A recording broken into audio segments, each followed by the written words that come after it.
Actually এটাকে আমরা ইংরেজিতে অনেক সময় ডাউনি মিলডিউ বলে থাকি বা আপনারা শুনেছেন। কুমড়ো জাতীয় ফসল মানে লাউ, কুমড়ো, শসা, ঝিঙে। প্রথমত এই রোগটাকে আমরা কিরকম দেখি না, দেখবেন পাতা যেগুলো আছে পাতার শিরা উপশিরা বরাবর হলুদ কোনাচে ছোপ ছোপ দাগ, এবং কিছুদিন যাবার পরে দেখা যায় পাতাগুলো কালচে বাদামি হয়ে শুকিয়ে যাচ্ছে। পরে আমরা দেখতে পাবো এই যে লাউ, কুমড়ো, ঝিঙের কথা বলছি, একদিক থেকে ক্ষেতের যেন অন্যদিকে পুরো একদম কালচে বাদামি হয়ে ক্ষেতটা শুকিয়ে যাচ্ছে। এই তুলো রোগটা আসে কখন? দেখবেন কোন একটা সিজন বা ওয়েদার চেঞ্জ হবার সময় মানুষের দেখবেন অনেক সময় ঠান্ডা গরম যখন হয়, বিশেষত বাচ্চাদের সর্দি কাশি জ্বর জ্বালা যেরকম হয়, কুমড়ো জাতীয় ফসলের তুলো রোগটাও ঠিক বেশি আসে গরম পড়ছে, গরম চলে যাচ্ছে, অথবা দেখবেন ঠিক শীত আসছে অথবা শীত চলে যাচ্ছে। এই যে একটা সিজন থেকে আর একটা মরশুম, যে মরশুমের চেঞ্জ হচ্ছে, সেই সময় কিন্তু তুলো রোগটা আসে। এবং তুলো রোগটা আমি কিন্তু বলেছি যে কি ধরনের দেখবেন। তুলো রোগটা এমন এই যে সিজন চেঞ্জে আসে, খেতে এমন একটা রূপ নেয় যে ফসল হয়তো ফুল ফল আসছে, সেই সময় এমন ভাবে এলো টোটালি কিন্তু কৃষক ফলটা কোনো কিছু নিতে পারলো না।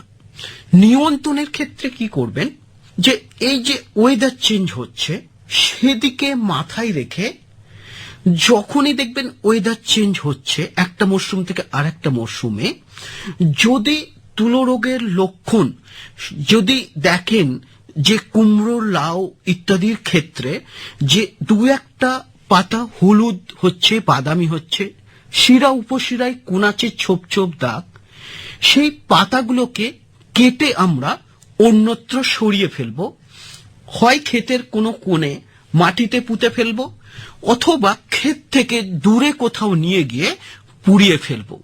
এই ছত্রাকটাকে আমরা স্প্রেড বা ছড়াতে দেব না। দ্বিতীয়ত হচ্ছে কি, এই সময় এই রোগ যদি আসে অবশ্যই নাইট্রোজেন ঘটিত সার, ইউরিয়া, ইফকো যা কিছু বলবেন, যদি চাপান সার হিসেবে দেওয়ার কোনো সময় থাকে সেটা সঙ্গে সঙ্গে বন্ধ করে দিতে হবে। এছাড়া কি না, এছাড়া খেতে শুকিয়ে গেলে, খেতে যদি জল দেবার হয় তাহলে কি হবে, খেতে এমন ভাবে জল দেবেন কিছুটা সময় জল হালকা করে পেল, তারপরেই যেন কি হবে, জল স্ট্যাগনেন্ট না হয়, গোড়ায় যেন জল না জমে। জলের সমস্যাটা মিটলো কিন্তু জল জমে না থাকে, যার ফলে সেটা থেকেও রোগ কিছুটা নিয়ন্ত্রিত হবে। প্রয়োজন বোধে যদি দেখেন যে সিজন চেঞ্জ হচ্ছে এবং তুলো রোগ বেশি পরিমাণে খেতে আসছে, সেক্ষেত্রে আপনাকে রাসায়নিক নিয়ন্ত্রণে যেতে হবে। আমাদের কাছে যে সমস্ত ছত্রাকনাশক আছে তার মধ্যে কি সিম্পলি কোনো কিছু ম্যানকোজেব অথবা মেটালাক্সিল ম্যানকোজেবের কোনো মিক্সচার, অথবা হেক্সাকোনাজল, অথবা ক্লোরোথালোনিন যে যৌগ আছে, সেগুলো বাজার চলিত যে মাত্রায় আপনি দেবেন পাওয়া যায়, সেই মাত্রায় খেতে আপনাকে স্প্রে করতে হবে। এবং স্প্রে করলে দেখা যাবে এই রোগ থেকে উপদ্রব কিছুটা কমছে। বেশি আক্রমণ হলে আবার এগুলো ফলের ক্ষেত্রেও কিন্তু চলে আসে। প্রয়োজন বোধে যদি আপনাদের কোনো কিছু দরকার হয়, স্থানীয় যে কৃষি বিশেষজ্ঞ আছে, অথবা বিধানচন্দ্র কৃষি বিশ্ববিদ্যালয়, উত্তরবঙ্গ কৃষি বিশ্ববিদ্যালয়, কৃষি বিশ্ববিদ্যালয়ের কোনো স্যার বা প্রফেসর, অথবা আমাদের যে ব্লক আছে সেখানে কৃষি বিষয়ক আধিকারিক যেটা আছে, তাদের কাছ থেকেও এই সমস্যা প্রয়োজন বোধে সমাধান